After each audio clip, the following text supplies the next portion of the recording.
Bienvenue dans Parlons d'elle, le podcast dédié à la santé des femmes où l'on parle entre pros et sans tabou. Je suis Alexia et avec Julie, nous avons créé la FAP, une académie en ligne pour accompagner les professionnels du sport et de la santé. Au cœur de chaque épisode de ce podcast, nous explorons diverses facettes de la santé des femmes. Nous croyons fermement en la puissance de la collaboration interdisciplinaire. Nous sommes convaincus qu'en rassemblant les connaissances de divers experts, nous pouvons offrir une meilleure prise en charge à nos patientes et clientes. Chaque épisode est une opportunité d'apprendre des conseils pratiques, de mettre en lumière l'importance d'une approche holistique et des informations précieuses que chaque professionnel pourra appliquer dans sa propre pratique. Découvre des interviews stimulantes avec des professionnels éminents de la santé féminine, ainsi que des partages d'expériences et des histoires inspirantes. Ensemble, construisons un avenir de santé féminine globale, équilibré et interdisciplinaire. Bonjour et bienvenue. Aujourd'hui, je vous retrouve avec Marion. On va discuter autour de la grossesse et l'activité physique. On va parler aussi de kinésiophobie.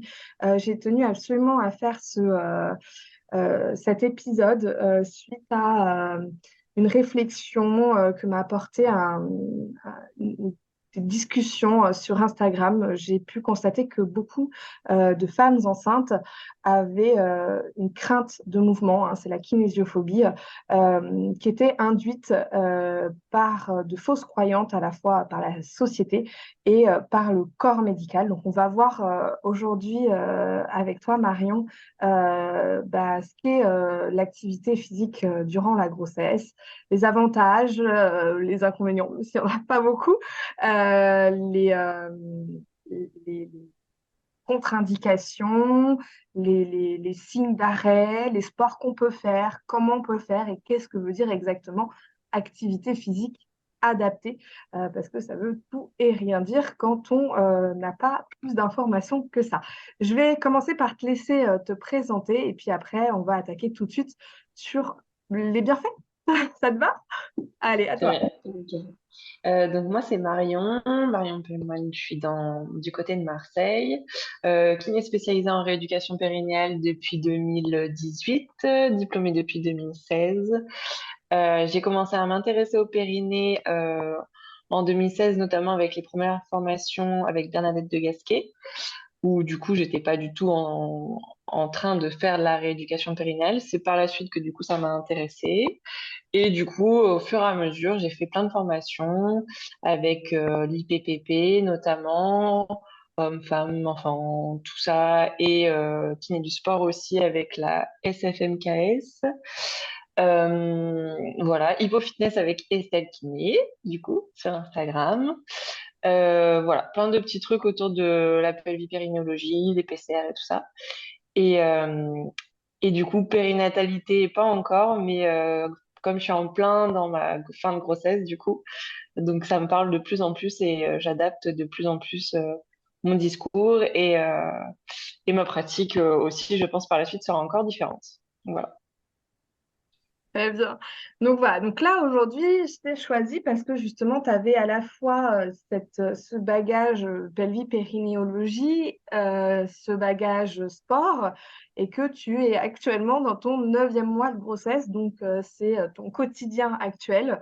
Euh, tu vas pouvoir avoir à la fois cette vision de thérapeute formé dans avec différentes visions et cette vision aussi un petit peu de sujet, on va dire ça comme ça, parce que c'est ton quotidien actuellement. Et je trouvais ça intéressant qu'on puisse discuter ensemble de tout ça. Euh, alors, on va parler des bénéfices de l'activité physique. Alors déjà, il faut savoir que l'activité physique est recommandée par la Haute Autorité de santé française et dans d'autres organismes, bien sûr, de recommandation dans d'autres pays parce que j'ai envie de dire, il n'y a plus à discuter sur l'importance de l'activité physique, mais malheureusement, si encore, les études ont bien évidemment montré l'intérêt, mais encore socialement parlant, on est loin du compte. Donc, est-ce que tu peux nous citer un petit peu, de manière un peu forme de listing, les bénéfices de l'activité physique au cours de la grossesse? Oui, alors je vais essayer un petit peu de tête. Donc, principalement, du coup, le fait de bouger au niveau de la prise de poids. Du coup, ça peut limiter au niveau de la prise de poids. Tout ce qui est au niveau hormonal. Aussi, du coup, bah, la limitation, entre guillemets, du risque de diabète, du coup, gestationnel pendant la grossesse. Euh, et il y a aussi tout, bah, au niveau du fœtus aussi, je crois qu'il y a peu d'études qui sont contre le fait sur le développement du fœtus, mais après, ça après sur l'intensité, il me semble, de l'activité qui va plus ou moins, ça peut varier.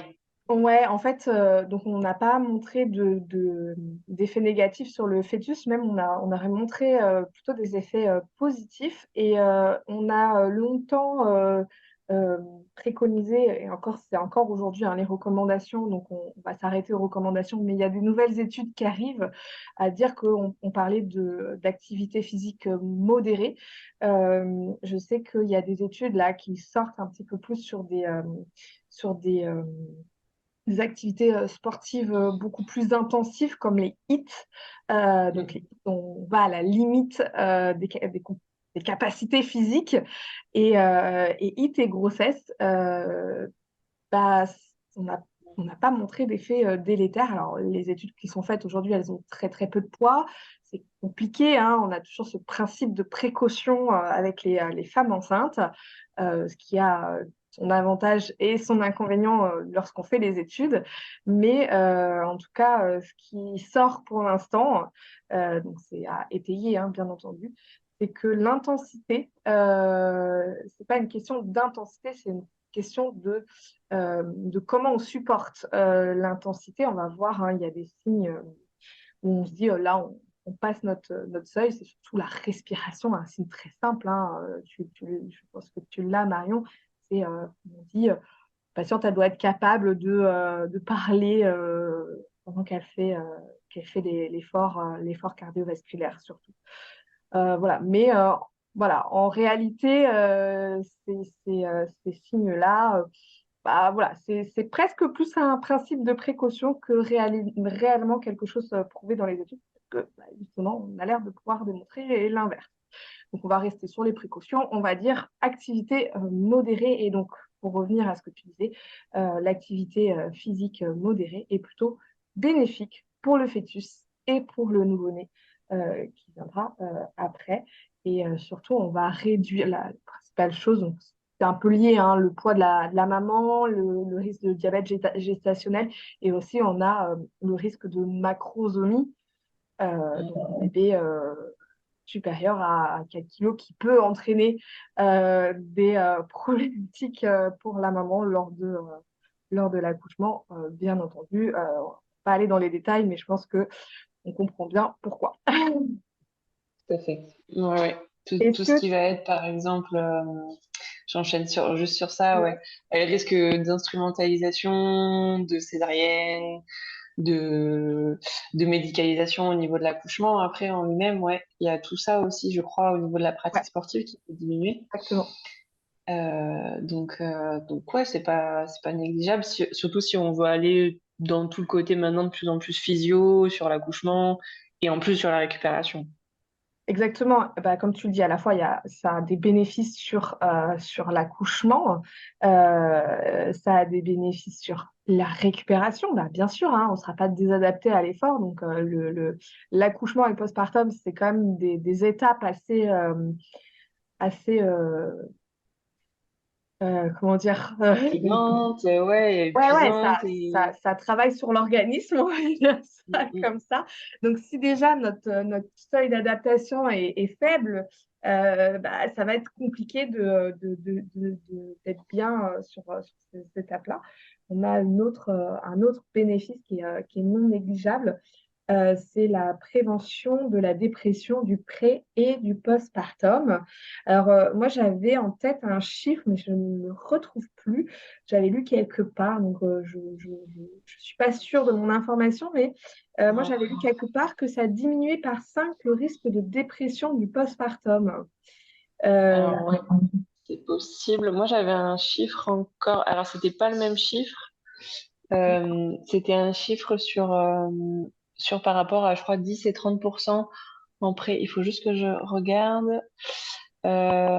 Dépression, là, entre 10 et 30%. Là, c'est sur une étude. C'est la prévalence de syndrome dépressif durant la grossesse, entre 10 et 30, Mm. et estimée à 13% en postpartum.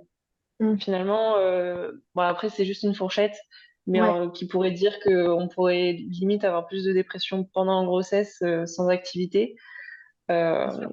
que finalement après. Voilà. C'est ça, effectivement. Bah, effectivement, ça se conçoit hein, d'être désadapté, désadapté à l'effort, de ne pas pouvoir, ne serait-ce que, alors, sans parler d'activité sportive, mais simplement d'activité physique. Moi, j'ai des patients qui viennent me voir, bah, j'ai du mal avec mon pantalon.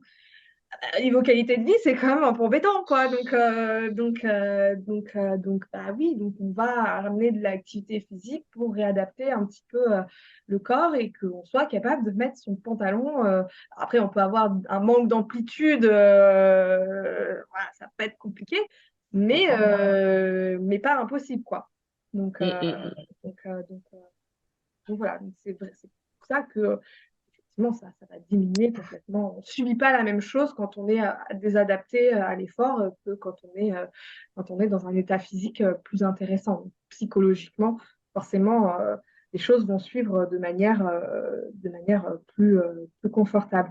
Je rajouterais, tout à l'heure, on a parlé d'accouchement, donc tu as parlé d'instrumentalisation, tu as parlé de césarienne, et aussi l'activité physique pendant la grossesse diminue le temps du travail. Ça, c'est assez intéressant. Donc, mm, moi, mm, j'ai mis mm. 3 jours à accoucher ma fille, donc 3 jours? 3 jours. Ah. Je ne vais pas te faire peur.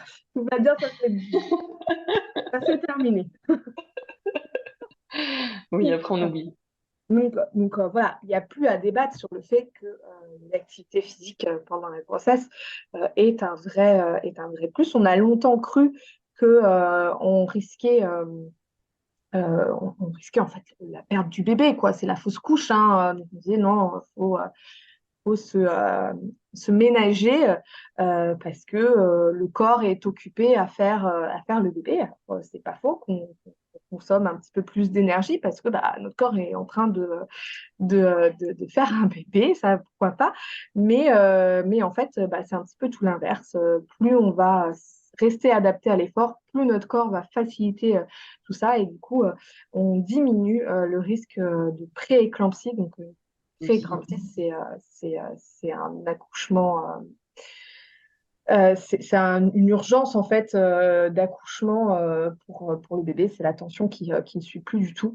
Et du coup, donc, c'était un risque important durant la grossesse. Donc, on diminue ce risque et on diminue le risque de fausse couche. Donc, que demander de plus lorsqu'on fait de l'activité physique? En fait, c'est tout l'inverse de ce qu'on pensait actuellement et de ce que pense encore beaucoup la société et parfois même le corps médical. Alors là, on était surtout sur les gros points importants. Mhm. Sur les petits trucs après un peu plus classiques, par exemple que les patientes peuvent venir nous voir, c'est des problèmes de lombalgie, sciatalgie, euh, au niveau du retour veineux aussi, au niveau Ouais, des œdèmes au niveau des jambes. Voilà, donc ça peut y faire.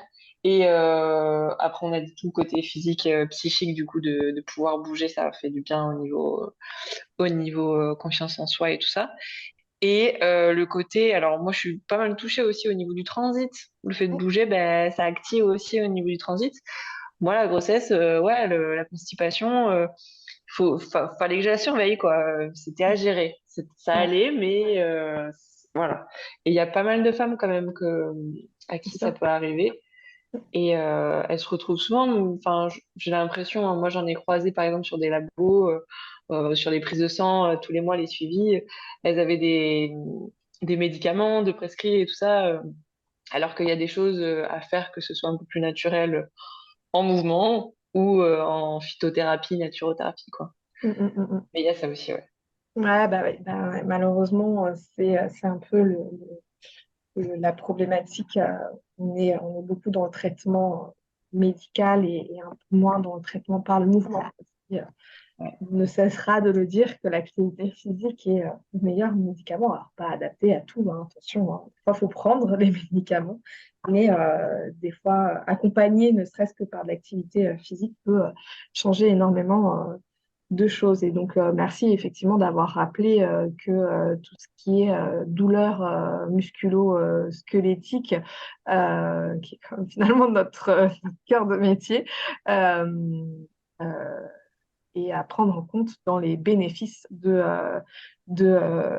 l'activité physique de la grossesse, tant dans la prévention, parce que de faire de l'activité physique va prévenir la survenue de ces douleurs, et tant dans le traitement également, parce que bah, ça va être un super outil de traitement de cette problématique-là.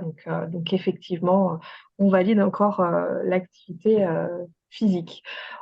Donc, on va commencer sur les contre-indications absolues. Donc, bah, rupture prématurée des membranes, effectivement. Là, on est sur une menace d'accouchement prématuré. Tout ce qui est menace d'accouchement prématuré, il n'y a pas de question à se poser. On va mollo. Voilà, on ne fait pas d'activité physique à ce moment-là. Les saignements aussi et tout ce qui est malposition du placenta, les placentas prévia, on va, va calmer l'activité physique, surtout après 24 semaines. Alors attention, hein, les saignements vaginaux, ça peut arriver en cours de grossesse, par exemple après un examen gynécologique ou quelque chose comme ça. Donc il faut bien évaluer d'où ça vient, mais ça demande une consultation médicale. Et entre-temps, on limite l'activité, enfin, on ne fait pas d'activité physique. C'est une contre-indication absolue. La prééclampsie, on l'a dit, un problème de tension pendant la grossesse, on ne fait pas de sport. Une béance du col ou lors d'un cerclage, donc c'est le traitement de la béance du col. En fait, c'est le col qui s'est ouvert et pas trop tôt. Voilà. Des indices de retard de croissance du fœtus. Ça, c'est une contre-indication absolue à l'activité physique. Une grossesse de rang élevé, c'est à partir de 3. Donc, quand on a 3 bébés dans le ventre, on y va mollo. Les grossesses gémellaires ne sont pas une contre-indication absolue à l'activité physique. On va être plutôt dans une contre-indication relative, où là, on va plutôt être accompagné de professionnels de santé et du mouvement. L'épilepsie non contrôlée, donc ça, c'est des pathologies un petit peu au cas par cas, des troubles, des maladies cardiovasculaires, pulmonaires aiguës, des maladies chroniques graves, enfin tout ce qui est pathologie un petit peu complexe, qui sont quand même relativement rares et dont la patiente maîtrise le sujet la plupart du temps. Là, on va être un petit peu précautionneux, c'est un petit peu, on va dire, ce qu'on appelle les grossesses précieuses. Voilà. Tout à fait. Après, il y a aussi les maux de tête. Après, Ouais. c'est des choses qui peuvent On sent. parler à n'importe qui. Enfin, oui. Douleur thoracique, sensation de faiblesse musculaire, les œdèmes, un peu plus importants au niveau des membres inférieurs, contraction utérine, diminution des mouvements fœtaux. Alors ça, sur une pratique sportive, je sais pas trop parce que, enfin, ou ça, peut-être si c'est par exemple dans la journée, ça a intervenu, on n'a pas senti du tout, je pense, bébé et Ah ouais, c'est ça. Si on peut-être, a un doute, on ne fait pas l'activité physique. voilà. Donc, Mais quand c'est on a vrai une que, diminution, on va consulter tout de suite, hein. C'est même pas oui, Mais nous, en tant que professionnel ou coach sportif, professionnel de santé ou coach sportif, il va être intéressant de s'intéresser à ça si jamais, bah, éventuellement, de poser la question, est-ce que le bébé va bien? Ah, je ne l'ai pas trop senti bouger ces derniers temps. Ah, eh ben, écoutez, vous allez prendre une bonne dose de sucre, on va attendre une demi-heure, on va voir ce qui se passe. Et s'il ne se passe rien, bah, on réoriente vers le corps médical adapté, bien entendu. oui, ça c'est très bien. Et parce qu'après, c'est vrai que pendant l'activité physique, enfin, moi-même par expérience, je la sens pas forcément bouger parce que le ventre, enfin, Ouais. il est actif, donc on va pas forcément la sentir. Mais dans la journée, je pense d'avant, en effet, ça peut être intéressant. Et quand on voit des professionnels de santé, souvent ils nous demandent quand même, est-ce qu'elle bouge bien, voilà, si on la sent bien et tout. Donc Oui, ça, je mais pense que peut-être c'est pas pas les mal. coachs sportifs, peut-être pas. Là, ça peut être compliqué hein, quand on fait des Oui, cours en collectif, par exemple, d'avoir la vie. Donc, c'est intéressant aussi hein, de parler avec ses adhérentes, voilà, de pas hésiter à poser la question un peu de manière systématique. Est-ce que ça a été? Comment vous vous sentez aujourd'hui? Comment va votre bébé? Un petit peu de manière systématique. Si tout va bien, bah, tout va bien. On a enlevé nos red flags et on est bien. Il y a aussi la perte de liquide, quel que soit c'est le ça. liquide. Ça, c'est aussi un signe d'arrêt, alors que ce soit du liquide amniotique, où là, on va parler de fissure de la poche des os ou bien de poche des os percées, si c'est un gros flot. Donc là, bien sûr, on ne va pas faire de l'activité physique. Soit c'est le bon timing et on va aller accoucher, C'est soit ça. c'est pas le bon timing et il va falloir se poser la question si on fait un alitement, si on fait un déclenchement, enfin, qu'est-ce qui va se passer à ce moment-là. Donc c'est vraiment une alerte de consultation, hein, une perte de quelque liquide que ce soit. Et ça peut être du liquide, ça peut être de l'urine. Et là aussi, s'il y a une perte d'urine, ça veut dire que le périnée a dépassé sa compétence d'adaptation. Et donc, que soit on a été trop loin dans la pression qu'on lui a donnée, et que du coup, bah là, il va falloir aller travailler un petit peu plus spécifiquement le périnée. J'en profite pour donner un petit chiffre qui m'a bien marqué. Les exercices du plancher pelvien permettent de réduire de 50% les incontinences urinaires en prénatal et 35% des incontinences urinaires en postpartum. Donc ça, c'est dit. Je me bats, moi, avec certains professionnels de la périnatalité autour de chez moi pour leur dire, mais s'il y a des chutes pendant la grossesse, conduisez-les vers moi. Mais non, elles font leur rééducation après. Mais non, c'est maintenant qu'ils vont le faire. Pourquoi c'est plus facile de le faire pendant la grossesse? Parce que une rééducation du périnée pendant la grossesse, déjà, on a plus de temps pendant la grossesse. Avec un nouveau-né, c'est souvent un petit peu plus compliqué, même s'il faudra y passer très probablement après, ne serait-ce que pour une petite prévention, on va dire ça comme ça.